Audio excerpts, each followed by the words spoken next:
여호수아 문바다 허락하신 땅에 들어가자 이렇게 얘기했는데, 허락하신 땅, 믿음의 행진으로 들어가자라는 내용을 이야기하고 있습니다. 우리가 오늘 이렇게 하나님께서 허락하신 새 성전에서 하나님 앞에 예배를 드리게 됐는데, 이 예배를 드리면서 우리 모든 성도들이 믿음의 행진으로 참 하나님 앞에 나아가면 좋겠다 하는 생각이 있어서 오늘 말씀의 제목을 믿음의 행진이다 라는 그런 말씀 제목으로 삼았습니다.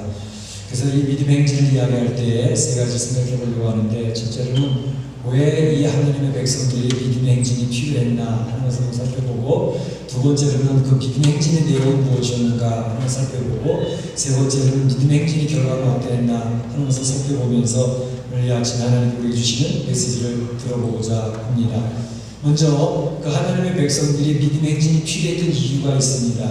그것은 이 여리고성을 점령하는데, 지금 광야를 지나와서 요단강을 건너고 그리고 이제 가나안 땅을 정복하는 첫 성, 이 여리고는 가나안 땅의 현관문과 같은 곳이거든요. 그리고 이 여리고성은 이 가나안 땅 중에서도 가장 강력한 난공불락의 처음소입니다. 이 성을 정복을 해야 되는데 이것이 만만치가 않은 것이죠. 우리가 이미 알고 있는 것처럼 그 성벽은 이중으로 쌓여져 있는 것이고, 그 성벽 위에 사람들이 살 수 있는 집이 있었던 정도를 보게 되면 그 벽이 얼마나 두꺼웠는가 하는 것도 알 수가 있습니다. 뿐만 아니라 이 여리고성 안에 있는 군사들은 훈련이 잘 된, 아주 전략적으로 좀 훈련이 잘 된 그런 군사들이거든요. 그러니까 그들 앞에 하나님의 백성들이 정복을 하려고 하는데, 하나님의 백성들을 보기에는 너무나도 약해 보이는 거죠. 그 누가 정탐꾼들이 와서 얘기했던 것처럼 메뚜기와 같이 보일 정도로 그들은 그들과 상대할 때 도무지 상대가 되지 않는 그러한 상대들이었던 것입니다. 그렇기 때문에 이들이 자신들이 가지고 있는 전략이나 그들이 준비되어진 것을 가지고는 여리고성을 이겨낼 수 없다는 것을 알고 있었기 때문에 하나님께서 인도하시는 대로 따라가는 그런 믿음의 행진을 해야 되겠다라는 그 결정을 할 수밖에 없었던 것이죠. 우리 이 세상을 살다 보면 바로 이 세상에 이런 여리고성과 같이 초롱성, 난공불락에 도무지 우리가 이겨내기 힘든 그런 장애물을 만날 때가 있습니다. 그럴 때 우리는 바로 오늘 본문에 나와 있는 이 하나님의 백성들이 믿음의 행진을 통해서 이겨냈던 것처럼 우리가 이 세상을 살면서 또 몇십 년의 삶을 살면서 믿음의 행진을 통해서 승리해야 되겠다 하는 생각을 해보게 되는 것입니다. 뿐만 아니라 이것은 우리 개인적으로, 우리 성도들 개인들도 이 세상 삶을 살면서, 멕시코 삶을 살면서 또 믿음의 행진을 해야 되겠지만, 우리 교회적으로도 그렇습니다. 교회적으로도 믿음의 행진을 통해서 이 장애물들을 넘어 일어서고 승리해야 되겠다는 생각을 해보게 되는데, 사실 여러분 잘 아는 것처럼 작년 9월 19일에 큰 지진이 와서 많은 사람들이 사상을 하고 우리도 예배드리는 처소를 잃게 되어졌습니다. 그래서 이제 오늘 내일 혹시 회복돼서 들어갈까 해서 기다리는 가운데 있었지만, 결국은 아직까지도 마르세야 예배드리는 곳은 오픈되지가 않았습니다. 그런 가운데 우리가 이곳저곳 이제 예배드릴 처소를 열심히 찾았는데 참 쉽지 않았습니다. 지난 6월 첫 주에 목장 찬양 예배를 드렸던 그곳에서 사실은 우리 예배를 드리고 싶어서 그 학교 관계자를 찾아가서 우리가 이곳에서 예배를 드리고 싶은데 허락해 줄 수 있겠냐 그랬더니, 거기 학교에도 중학교 교장이 따로 있고 초등학교 교장이 따로 있고 또 총교장이 따로 계시더라고요. 그런데 다른 분들은 신청해봐, 그러면 될 수 있어 라고 이야기하는 사람들도 있었는데, 그런데 이제 최고 결정권자인 총교장님을 찾아가서 우리가 솔직히 얘기하는데, 여기서 예배드리고 싶은데 어떻게 하면 들어와서 예배드릴 수 있겠냐, 그 팁을 좀 가르쳐달라 그랬더니, 그 사람이 가만히 생각하다가 솔직하게 이야기를 해달라니까 얘기를 하는데, 사실은 자기네들이 감리교 재단이고 이 감리교 기독교 학교이긴 하지만 자기들도 예배를 마음놓고 드릴 수는 없는 상황이다 그래요. 전반기에 한 번 드리고 후반기에 한 번 드리고 1년에 2번밖에 자기네들이 예배를 드리지 못하는 처지다 그렇습니다. 그러면서 이제 교회가 들어와서 레귤러하게 이렇게 주일마다 예배를 드린다고 하면 자기네들이 위험할 수가 있다 그런 얘기를 해요. 왜 그러냐 그랬더니 그 학교들이 대부분 천주교 교인들인데 이제 학교에 와서 이렇게 교회가 와서 주일마다 예배를 드리면 그 학부모들 중에 어느 누군가는 바로 구청이나 관계기관에 이야기를 한다는 거죠. 기독교 학교인데 학교가 왜 주일날 예배를 드리느냐라고 이야기를 하게 되어지면 자기네들이 그 학교 인가 자체가 취소될 가능성이 있다라고 하는 그 구청 이야기를 하더라고요. 그래서 이제 또 교육 정권이 바뀌고 이렇게 하면 어떨지 모르겠다 그런 얘기를 해서 그냥 이제 우리가 이 학교는 안 되겠구나 그런 생각을 하고 적었습니다. 그래서 그 기독교 관계학교는 저희가 이제 접촉하던 것을 끝냈고 그리고 나서 이제 접촉을 다시 이제 여러 곳을 하게 되어졌는데 사실은 여기 학교를 접촉하게 됐던 것은 작년 3월달입니다. 저는 이제 12월, 1월까지는 그래도 마르세유 그쪽이가 오픈될까 싶어서 몇 달 기다리다가 이대로 기다릴 수는 없겠다 싶어서 12월달, 1월달에 우리 집사님에게도 부탁을 해서 좀 알아봐달라 이렇게 부탁을 해서 알아보기 시작을 했고 그리고 여기서는 이제 3월달에 우리 교회 이제 어떤 여자 집사님이 아기를 1시간, 2시간 잠자는 시간 빼놓고 이소나로서 있는 학교를 다 뒤졌습니다. 운암분교도 와 있는데 운암분교도 가고 또 여기 학교도 다 뒤지면서 접촉을 했는데 그때 와서 여기서 얘기했을 때 그 얘기했던 우리 토마스, 세니얼 토마스가 이 학교를 이제 보여준 거죠. 그래서 우리 교회 카톡방에 제일 먼저 올렸던 그 동영상이 3월달에 와서 찍었던 동영상입니다. 그래서 그 집사님이 그랬어요. 집사님이 3월달에 와서 찜을 해놨기 때문에 결국은 우리가 여기로 못 되어졌다. 그런 얘기를 했던 적이 있는데 그리고 나서 3월달에 와서 우리가 이제 여기서 접촉을 하고 있는데 제가 이제 하나교회에 있는 우리 박승국 목사님이랑 가끔 만나서 대화를 합니다.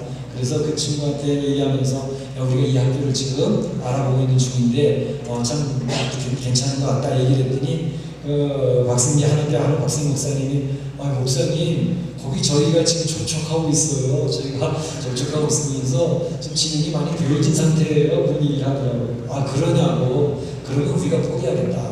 그걸 하나교회가 먼저 했고 그러니까 그럼 하나교회가 해라. 우리는 그걸 다른 데 알아볼게. 그리고 나서 포기를 했습니다. 그리고 난 뒤에 이제 여기저기 찾아보는 가운데 쉽지가 않았죠.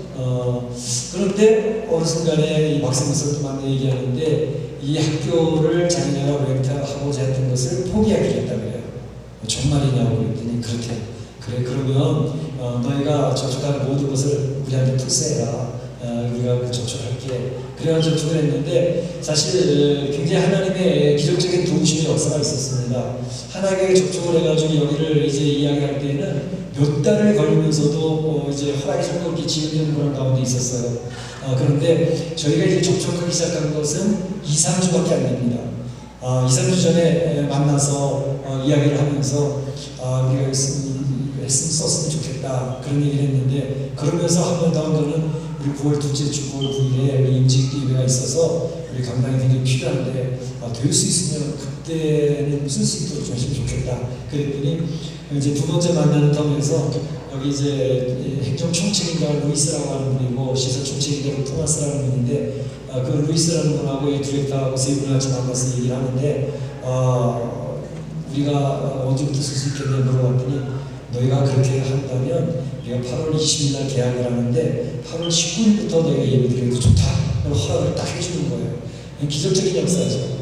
하나교회 몇 대를 걸려서 계속 지연되고 있는 상태였었는데 우리는 두세 주 만에 결정이 바로 났으니까요. 그리고 또 이 비용도 이 강당 하나 쓰는 게 한 번 쓰는데 6,000페소입니다. 교실 하나 쓰는데 4,000페소. 그게 다 계산을 해보니까 10만 페소가 돼요. 그래서 이게 너무 비싸다. 이거 한 사람 없다. 그런데 다 해가지고 결정한 것은 우리가 마르세유에서 쓸 때와 거의 비슷한 비용으로 아주 저렴하게 쓸 수 있도록 결정을 해주었습니다. 그래서 이 모든 것들이 하나님의 놀라우신 도움으로 인도하심으로 되어진 줄로 믿습니다. 하나님의 허락하는 처소인 것을 믿습니다. 그래서 우리는 이곳에서 마음도 이제 하나님을 찬양하고 경배하는 그런 역사가 있으길 바랍니다. 바로 그런 가운데 우리는 이제 이러한 교회적으로도 참으로 1년 동안 힘들고 성도들이 열심히 기도하고 중보기도하는 결과를 하나님을 주셔서 믿음의 행진을 통해서 우리가 하나님께서 이러한 귀한 열매를 맺주셨다는 거 얼마나 감사한지 모릅니다. 믿음의 행진의 내용을 잠깐 살펴보겠습니다. 그럼 이 하나님의 백성들이 여리고성을 정복하는데 어떤 믿음의 행진의 내용을 가지고 했는가 하는 것입니다.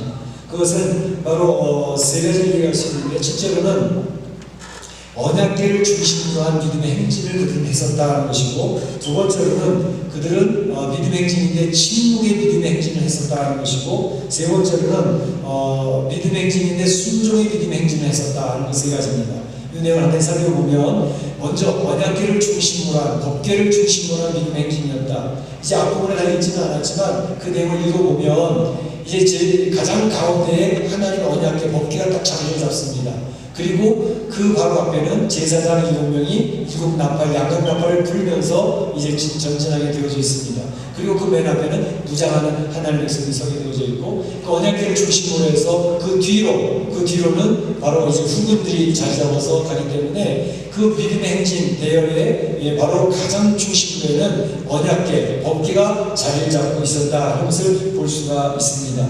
이것은 굉장히 중요한 상징이죠. 우리가 사무엘을 보면서도 다윗이 언약궤, 법궤를 굉장히 중요시 여겼던 것처럼 하나님의 백성들은 이 언약궤, 법궤를 중심으로 해서 움직이고 나아가고 있었다는 것을 이야기하는 것이죠. 바로 이 언약궤, 법궤는 하나님 임재의 상징입니다. 하나님께서 함께 하시는 것이고, 그것을 때 하나님께서 역사하시기를 기대하는 그러한 그들의 믿음이 그 안에 있는 것이고, 그래서 언약궤를 바라보며 언약궤를 의지하면서 진행하고 있는 믿음의 행진이었다는 것을 볼 수가 있습니다.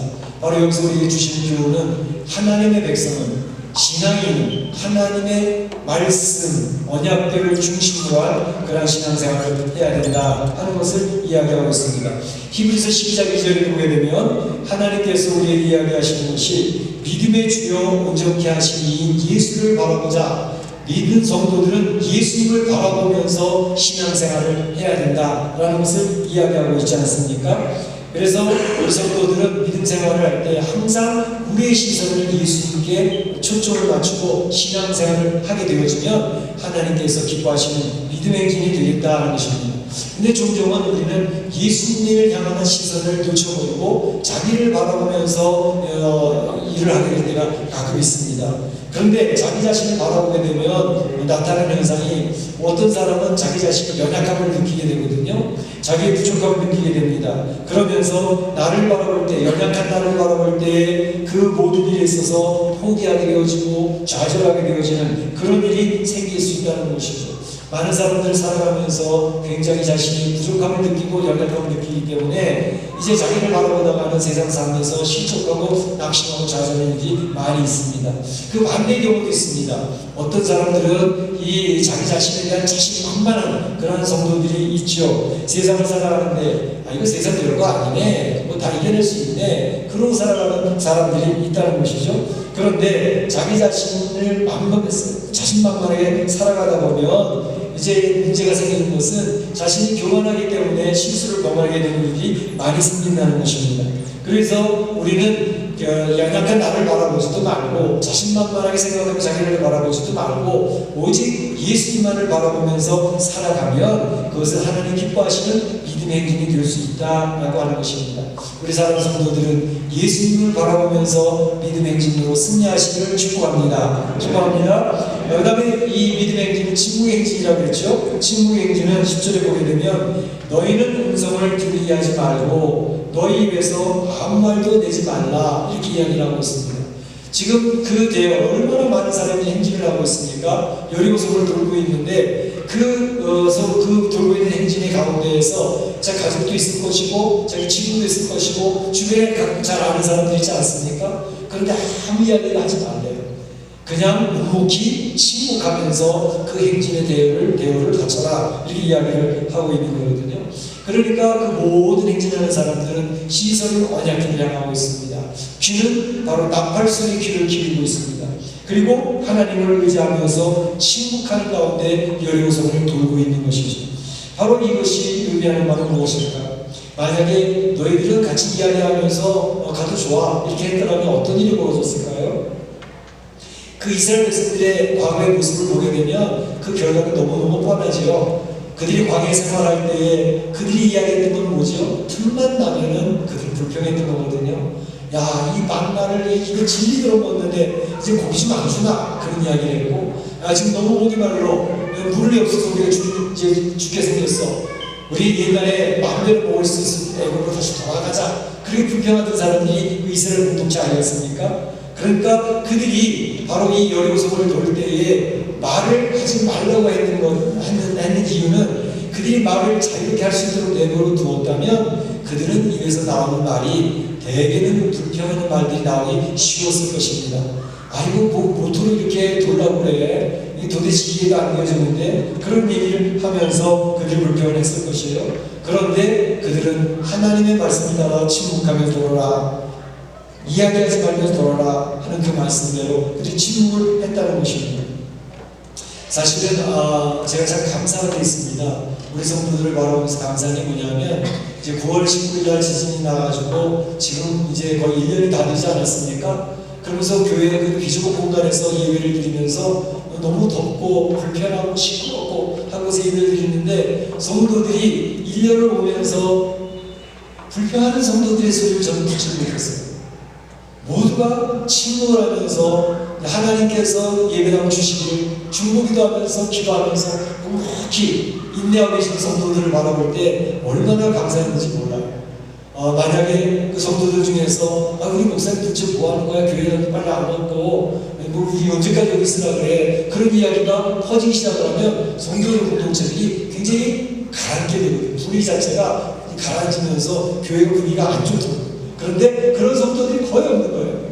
모두가 침묵하면서 우리 더 열심히 하자, 우리 하나님의 뜻이 있다, 광야에서 불기도 인도하시는 것처럼 우리 하나님 인도하시는 따라가자, 그러면서 성도들이 한마음 한뜻으로 뭉치게 되는데 그것을 통해서 어려울 때 성도들이 더욱더 하나가 되어지는 모습을 볼 수 있었고 그 어렵고 힘든데도 인내하는 그런 모습이 나타났고 그래서 그런 모습을 보시면서 하나님 굉장히 귀하게 여기신 것을 저는 느낍니다.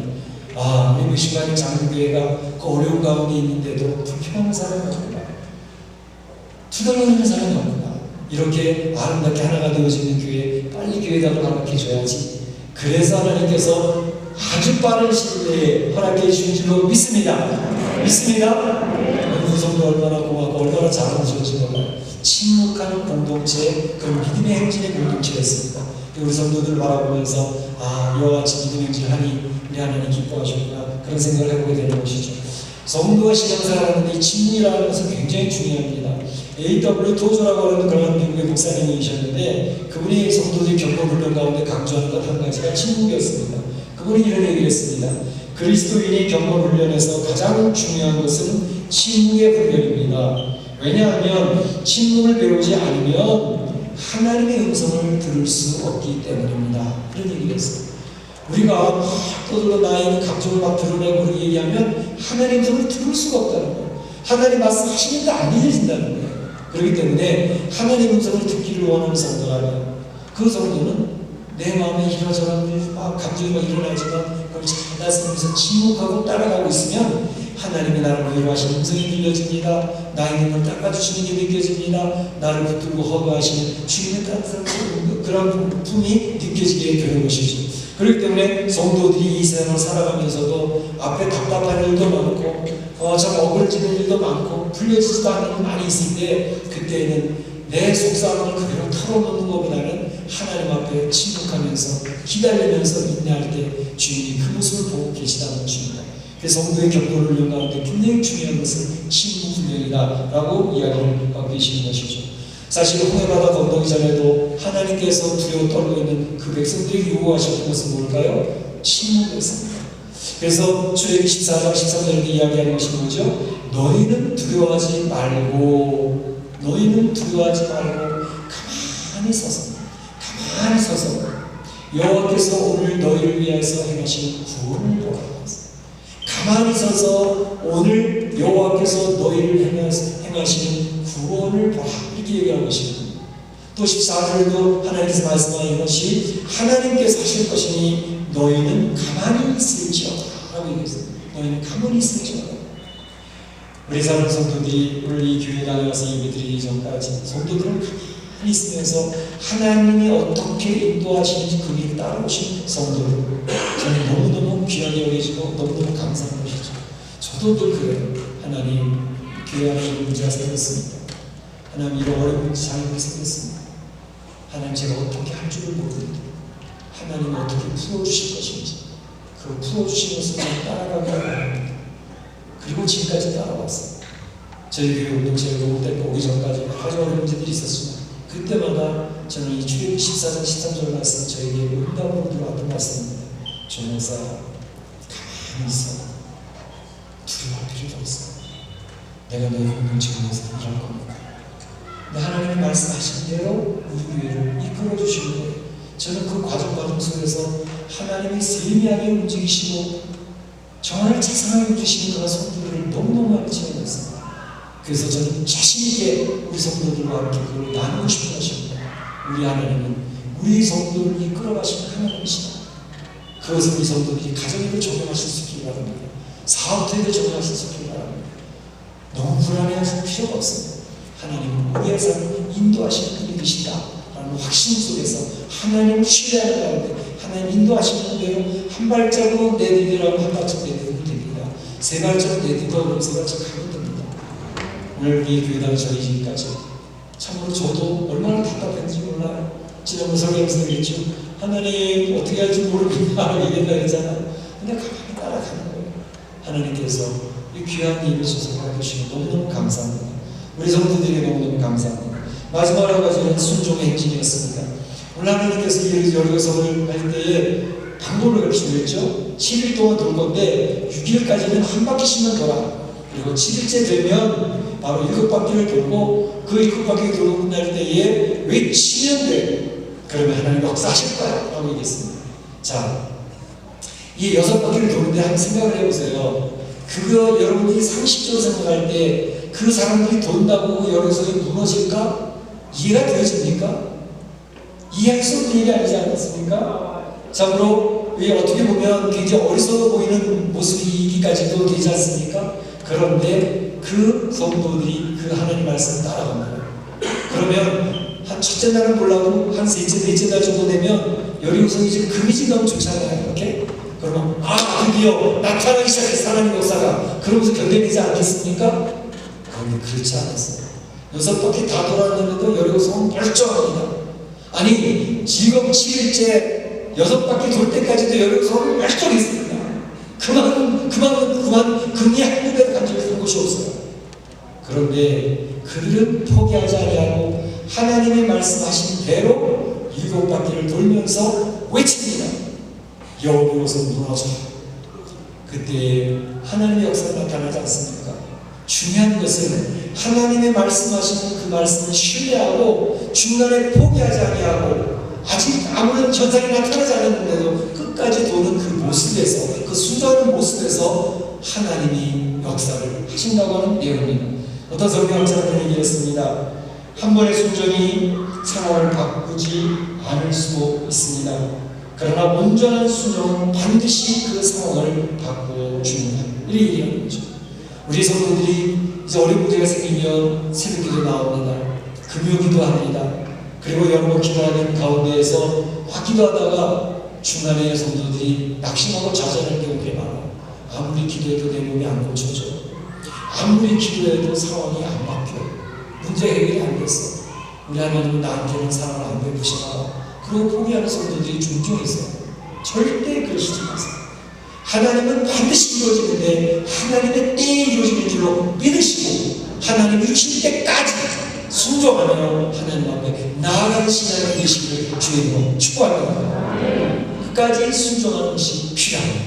자, 믿음의 행진의 결과는 어떻게 되었을까요? 우리는 그 결과를 이미 잘 알고 있죠. 여호수아서 1장 20절에 얘기했습니다. 그 백성들이 외치니 성벽이 무너져 내리죠.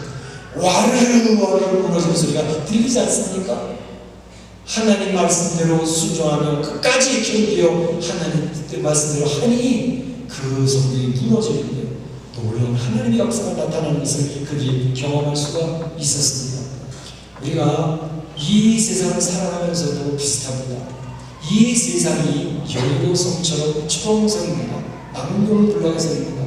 이 세상 나라는 하나님의 백성들을 누릅니다. 힘들게 합니다. 핍박을 당할 때도 있습니다. 그래서 요한계시록에 되면 마지막 때에 하나님의 백성들은요 지리멸렬합니다.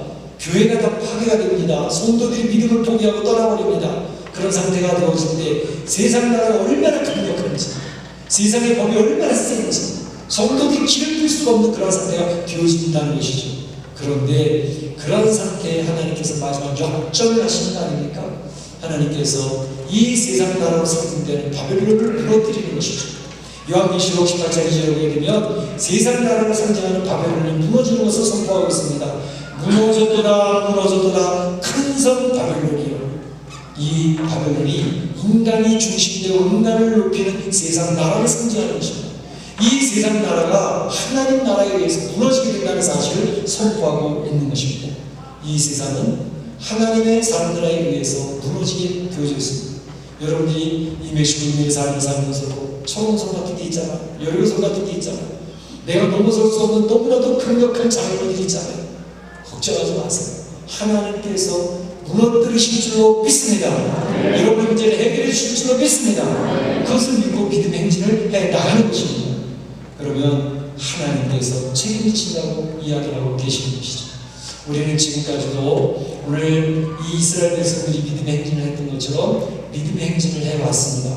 하나님의 말씀을 중심으로 했고요. 또 침묵하면서 여기까지 왔습니다. 또 하나님께서 허락하신 때까지 인내하면서 순종하면서 여기까지 왔습니다. 이제 하나님께서 저에게 한 가지 부탁하시는 게 있는 것 같아요. 아까도 말씀드렸지만 이 지금 자석이 몇 자석이라고요? 500석이 넘습니다. 500석이 넘는데 하나님께서 이렇게 큰 성전, 한 200명 정도 들어갈 수 있는 성전을 주시지 뭐 어마어마하게 567석의 성전을 주셨을까? 여기는 하나님께서 우리 성도들에게 기대하는 기대가 있는 줄로 믿습니다. 무슨 뜻일까요? 2,500석을 채워봐라. 2,500석을 채워봐라. 할렐루야. 역사하실 줄로 믿습니다.